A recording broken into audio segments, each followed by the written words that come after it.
మైదానంలో తనను ఎవరైనా కదిలిస్తే విరాట్ కోహ్లీ ఊరుకుంటాడా? వారిని అస్సలు వదలడు. ఖచ్చితంగా ప్రతీకారం తీర్చుకుంటాడు.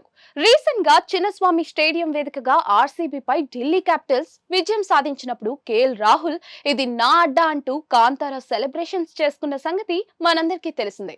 ఇప్పుడు దానికి కోహ్లీ తాజాగా ఢిల్లీ అరుణ్ జైట్లీ స్టేడియం వేదికగా జరిగిన కీలక మ్యాచ్ లో ప్రతీకారం తీర్చుకున్నాడు.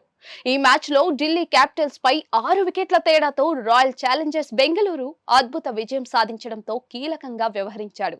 అయితే ఈ పోరులో విరాట్ కోహ్లీ, కేఎల్ రాహుల్ ఆటపరంగానే కాదు నిజంగానే మాటల యుద్ధానికి దిగారు. ఒకరినొకరు తిట్టుకుంటూ ఒకరిపైకి మరొకరు వెళ్లి గొడవ పడ్డారు. ఇది చూసిన క్రికెట్ అభిమానులు షాక్ అవుతున్నారు. వాస్తవానికి కేఎల్ రాహుల్, విరాట్ కోహ్లీ మధ్య ఏం జరిగిందో స్పష్టంగా తెలియదు కానీ ఒకరినొకరు చేయి చూపించుకుంటూ మాట్లాడుకున్నారు. మైక్ లో రికార్డ్ అయిన వారి మాటలు అర్థం కాలేదు కానీ ఏదో ఎంపైర్ ఇచ్చిన నిర్ణయంపైనే ఇద్దరు సీరియస్ గా డిస్కషన్ చేసుకున్నట్లుగా అర్థమవుతోంది. కానీ కోహ్లీ ఎక్కువసేపు రాహుల్ తో వాదించలేదు. ఛేదనలో ఉండటంతో తానే వెనక్కి తగ్గి క్రీజు దగ్గరికి వెళ్లిపోయాడు కోహ్లీ. బ్యాటింగ్ పై దృష్టి పెట్టాడు.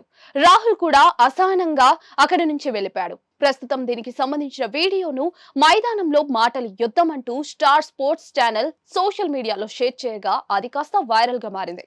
కాగా ఈ మ్యాచ్ లో రాయల్ ఛాలెంజర్స్ బెంగళూరు విజయం సాధించి పాయింట్ల పట్టికలో అగ్రస్థానానికి వెళ్లింది. ప్లే ఆఫ్స్ కు మరింత దగ్గరైంది. మొదట బ్యాటింగ్ చేసిన ఢిల్లీ నిర్ణీత 20 ఓవర్లలో 8 వికెట్లు కోల్పోయి 162 పరుగులు చేసింది. ఆ జట్టులో కేఎల్ రాహుల్ 41 టాప్ స్కోరర్ గా నిలిచాడు. లక్ష్య ఛేదనలో ఆర్సీబీ 18.3 ఓవర్లలో 4 వికెట్లు కోల్పోయి ఛేదించింది. కృణాల్ పాండ్యా, విరాట్ కోహ్లీ హాఫ్ సెంచరీలతో ఆకట్టుకున్నారు. ఢిల్లీ బౌలర్లలో అక్షర్ పటేల్ 2 వికెట్లు పడగొట్టారు. ఆర్సీబీకి ఇది 7వ విజయం కావడం విశేషం.